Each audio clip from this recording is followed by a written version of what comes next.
सकारात्मकता, पॉजिटिविटी, इन दोनों के सम्मिश्रण के साथ जब आगे बढ़ोगे तो हर बच्चे के अंदर वो संभावनाएं हैं कि वो अबुल कलाम बने, हर बच्चे के अंदर वो संभावनाएं हैं कि वो होगी बाबा बने।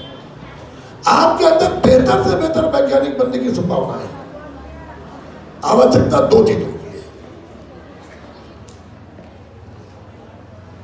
सबसे पहला तो आपको अनुशासित होना पड़ेगा, और दूसरा माहौल। मैं बिट्टू का कोई इंटर कॉलेज के टीचर्स उसको अदरवाइज ने, मैं भी डायरेक्टर मैम से कह रहा था कि राजीव नवोदय विद्यालय के बच्चों के चेहरे पे जो आत्मविश्वास दिखाई दे रहा है वो हमारे राजकीय इंटर कॉलेज के बच्चों के चेहरों पर नहीं दिखाई देता। आखिर क्यों? इस बात को बहुत गंभीरता से सोचने की आवश्यकता है। जब मैंने एक ही कैंपस में राजीव नवोदय विद्यालय और राजकीय इंटर कॉलेज झाझर को चलते हुए देखा तो बहुत साफ लगता था दोनों बच्चों में जमीन आसमान का अंतर। आखिर क्या कारण है? अध्यापकों को जरूर सोचना पड़ेगा। वही अध्यापक नवोदय विद्यालय में बच्चों को गाइड कर रहे, वही अध्यापक इंटर कॉलेज में बच्चों को गाइड कर रहे, तो आखिर बच्चों में इतना अंतर क्यों?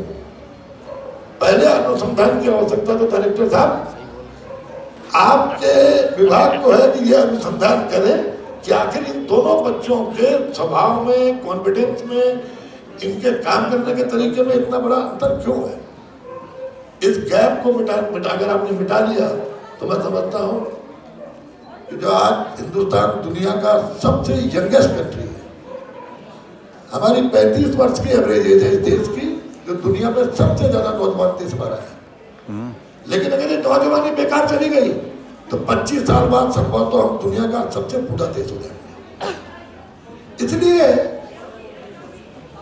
भारत सरकार, तत्कालीन हमारे जो वैज्ञानिक थे बाद में भारत के राष्ट्रपति बने, उनके सब प्रयासों से इसकी शुरुआत हुई कि बच्चों के अंदर जो टैलेंट है उसको किस तरह धरातल पर उतारा जाए और उनके अंदर किस तरह एक बड़ा हुआ आत्मविश्वास हो। जिस बड़े हुआ आत्मविश्वास, क्योंकि कोई भी काम करने से पहले सफलता तब तक नहीं मिलती जब तक आपके अंदर सेल्फ कॉन्फिडेंस ना हो, जब तक आपके अंदर आत्मविश्वास ना हो।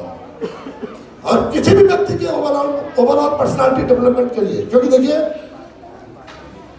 केवल पढ़ना ही सब कुछ नहीं है।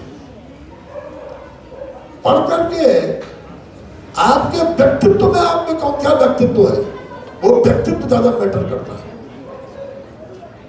तो अपने और एक भी हमेशा मैंने बच्चों आप लोगों के बीच में गई है, जब भी बच्चों के बीच में गया तो पूरे प्रदेश के बच्चे यहाँ पे हैं।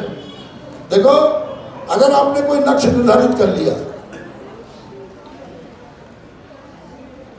और उस लक्ष्य के प्रति अनुशासित होते हुए सकारात्मक सोच के साथ, रचनात्मकता के साथ आप आगे बढ़ोगे तो एक बात अपने ध्यान में हमेशा रखना कि दुनिया का कोई लक्ष्य, दुनिया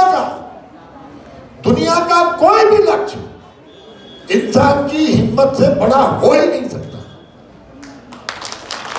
उस लक्ष्य को पाने के लिए जिस तरह मछली की आंख को भेदने के लक्ष्य को लेकर अर्जुन ने एक दुनिया का बेहतरीन धनुष चलाने वाला बना, उसी तरह उस लक्ष्य को निर्धारित करके उस लक्ष्य के प्रति आप चलेंगे तो निश्चित रूप से इस बदलती टेक्नोलॉजी की दुनिया में, जहां रोज टेक्नोलॉजी बदल रही है, रोज बेटा शायद तुम में से किसी को न मालूम होगा न सोचा होगा,